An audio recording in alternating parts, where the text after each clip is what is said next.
নমস্কার বন্ধুরা, মামুনির পাকশালায় আপনাদের অনেক অনেক স্বাগত। আজকের রেসিপি হচ্ছে ভরপুর সবজি দিয়ে কালারফুল চাউমিন। সাথে কিন্তু ডিমও আছে। বাচ্চারা তো আজকাল সবজি মুখেও নিতে চায় না, তার জন্য এই চাউমিন খাওয়ানোর অজুহাতে আপনারা কিন্তু চাইলেই অনেক প্রকার পুষ্টিকর সবজি খাইয়ে দিতে পারেন। তাহলে দেখতে থাকুন পুরো রেসিপিটা, কিভাবে আজকের চাউমিনটা তৈরি করছি। প্রথমেই একটা বড় সাইজের ফুলকপি এরকম ছোট্ট ছোট্ট টুকরো করে কেটে নিয়েছি। তারপর একটা বড় ক্যাপসিকাম নিয়ে নিয়েছি, সেটাকেও একদম ঝিরিঝিরি করে লম্বা লম্বা সাইজ করে কেটে নিয়েছি। তারপর চাউমিনে বিনস আর গাজর তো লাগবেই অবশ্যই। বিনসের যে কত পুষ্টিকর সেটা তো আপনারা সবাই জানেন। বিনসগুলোকে একটু বাঁকা বাঁকা করে কেটে নিয়েছি যাতে দেখতে সুন্দর লাগে। এরপর গাজরগুলোকে আলু কুচি করার মতন ঝিরিঝিরি করে কেটে নিয়েছি, আর 2-3টে মিডিয়াম সাইজের আলুকেও ঝিরিঝিরি করে কেটে নিয়েছি। সব কিছু একটা জায়গায় সাজিয়ে রাখলে দেখুন কতটা সুন্দর লাগে দেখতে, পুরো একটা কালারফুল, দেখেই তো মন জুড়িয়ে যায়। আর খেতে কার না ইচ্ছে করে বলুন, এই শীতকালে এত সুন্দর সুন্দর সবজি। কিন্তু বাচ্চারা তো খাবেই না, তার জন্যই এই চাউমিনের রেসিপিটা। এই সুন্দর সুন্দর সবজিগুলোকে দিয়ে একটা পুষ্টিকর চাউমিন রেসিপি।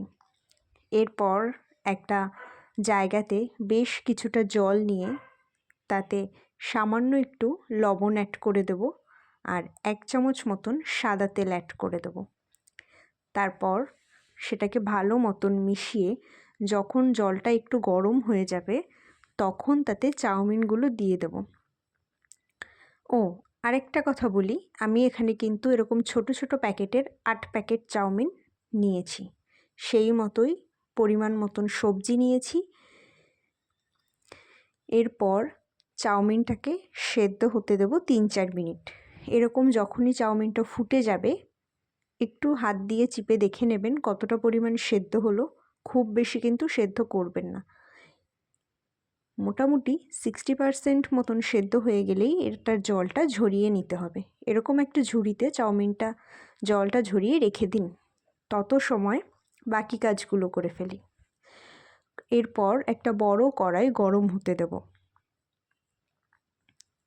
তারপর তাতে 4 চামচ মতন সাদা তেল দিয়ে তেলটাকেও গরম হতে দেব বেশ কিছু সময় ধরে। চাউমিনটা তৈরি করার জন্য এখানে আমি 6টা ডিম নিয়ে নিয়েছি। ডিমগুলোকে আগে ভেঙে একটা বাটিতে নিয়ে নিচ্ছি। তারপর দেখুন ততক্ষণে কিন্তু কড়াইয়ের তেলটা গরম হয়ে গেছে। এবার ডিমগুলো দিয়ে দিলাম তেলের মধ্যে। একটা এগ ভুজিয়ার মতন বানিয়ে নেব, ঠিক চাউমিনে যেরকম দরকার। এরপর ওপর থেকে সামান্য একদম 1 চিমটি মতন লবণ পুরো ডিমে ছড়িয়ে দিলাম। এরপর ওপর থেকে কুসুমগুলো ভালো মতন এরকম মিশিয়ে নিয়ে লবণের সাথে পুরো ডিমটাকে ঘেঁটে দিচ্ছি, যাতে একটা এগ ভুজিয়া তৈরি হয়ে যায়। এটা চাইলে আপনারা হাই ফ্লেমেই করতে পারেন, লো ফ্লেমে একদমই করার প্রয়োজন নেই, তাহলে ডিমটা পুরো লেগে যাবে কড়াইতে। ভালো মতন নাড়াচাড়া করে খুন্তি দিয়ে বারবার ফাটিয়ে ভেঙে দিতে হবে, তাহলেই এখন কত সুন্দর এগ ভুজিয়া তৈরি হয়ে গেছে। এরপর এটাকে একটা বাটিতে তুলে নিলাম।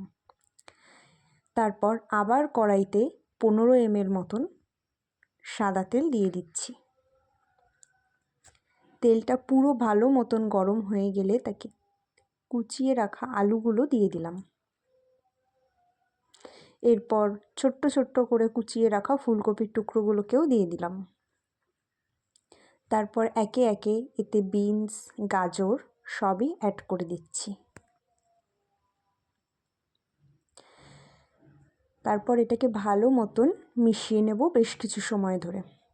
এটা বারবার খেয়াল রাখবেন, যখন এই সবজিগুলোকে ভাজবেন একদম হাই ফ্লেমে ভাজবেন, তাহলে সবজিগুলো নিচে তো একদমই লেগে যাবে না, আর লো ফ্লেমে করলে কিন্তু একদম সেদ্ধ হয়ে গলা গলা ভাব চলে আসবে। এটার ফ্রাই হবে না, তখন সেদ্ধ হয়ে যাবে। এরপর ভাজাতে 1 চামচ মতন লবণ অ্যাড করে দিলাম। এটা কিন্তু এখন শুধু ভাজায় যতটুকু প্রয়োজন ততটুকুই দিচ্ছি, চাউমিনে পরে দেব।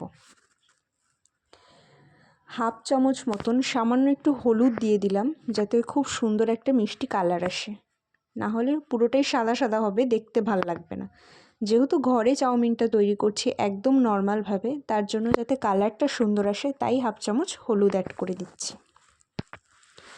এরপর এটাকে ভালো মতন বেশ কিছু সময় ধরে একটু ভাজা ভাজা করলেই দেখবেন সব কিছু সেদ্ধ হয়ে গেছে। যখনই সবজিগুলো সেদ্ধ হয়ে যাবে তখন ওপর থেকে ক্যাপসিকাম কুচিটা দিয়ে দেব। আগে দিলে কি হতো বলুন তো, ফুলকপি, বিনস, গাজর, আলু এগুলো তো সেদ্ধ হতে একটু বেশি সময় লাগে, ক্যাপসিকামটা তাহলে পুরোপুরি গলে যেত। তার জন্য সবজিগুলো সেদ্ধ হওয়ার পর ক্যাপসিকামটা দিলাম। এরপর ক্যাপসিকামের কাঁচা গন্ধটা চলে গেলেই পেঁয়াজ কুচি অ্যাড করে দেব। আমি এখানে মিডিয়াম সাইজের 3টে পেঁয়াজ নিয়েছি, একটু বেশি করে নিয়েছি কারণ পেঁয়াজের ফ্লেভারটা খুব ভাল লাগে। এরপর পেঁয়াজটাকেও ভালো মতন ভেজে নেব। ভালো মতন মানে একদম লাল লাল করে কিন্তু নয়, একটু পেঁয়াজের কাঁচা গন্ধটা চলে গেলেই দেখবেন পেঁয়াজটার রঙটা পাল্টে গেছে। এরপর এখানে ওপর থেকে 6-7টা কাঁচা লঙ্কা কুচি দিয়ে দিলাম। আপনারা কীরকম ঝাল খাবেন অবশ্যই সেই মতন দেবেন।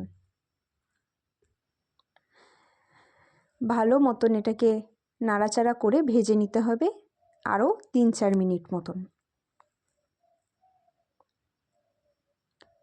তারপর দেখবেন নিজেরাই বুঝতে পারবেন সব কিছু ভালো মতন সেদ্ধও হয়ে গেছে, ভাজাও হয়ে গেছে। এরপর জল ছেঁকে রাখা চাউমিনটা দিয়ে দিলাম। দেখে ভাবছেন চাউমিনটা হয়তো একদম বেশি সেদ্ধ হয়ে গেছে, কিন্তু একদমই না, দেখুন কতটা ঝুরঝুরে আছে। এরপর চাউমিনের সাথে এই ভাজাটা ভালো মতন মিশিয়ে নিতে হবে। আর কিন্তু তেলের তো প্রয়োজনই নেই, বা তেল কিন্তু বেশিও হয়নি, পুরো ঠিকঠাক আছে এখানে। এরপর হাফ চামচেরও একটু কম পরিমাণে ওপর থেকে লবণ ছিটিয়ে দিয়েছি। আপনারা একবার চেক করে দেখতে পারেন যে লবণের পরিমাণটা বেশি বা কম, কীরকম খাবেন সেই মতন দিয়ে নেবেন। তারপর এগ ভুজিয়াটাও দিয়ে দিলাম ওপর থেকে। এরপর আর কিছু নয়, একদম লো ফ্লেমে 6 থেকে 7 মিনিট এটাকে নাড়াচাড়া করে ভাজিয়ে নিতে হবে। তারপর ওপর থেকে নামানোর 2-3 মিনিট আগে ধনেপাতা কুচি দিয়ে দেব, তাহলে ধনেপাতার খুব সুন্দর একটা ফ্লেভার আর একটা ঘ্রাণ আসবে। এরপর আর কিছুই নেই, এটাকে ভালো মতন মিশিয়ে ভেজে নিতে হবে আরও 2-3 মিনিট মতন, তাহলেই আমাদের রেডি এরকম সুন্দর ভরপুর সবজি দিয়ে একটা কালারফুল চাউমিন। এভাবে চাউমিন তৈরি করলে বাচ্চারা কিন্তু সবজি সমেত চাউমিন পুরোটাই খেয়ে নেবে। তাহলে রেসিপিটি কেমন লাগলো অবশ্যই কমেন্ট করে জানাবেন। লাইক, শেয়ার, সাবস্ক্রাইব করে দেবেন, পাশের বেল আইকনটিও বাজিয়ে দেবেন। সবাই সুস্থ থাকবেন, ভালো থাকবেন।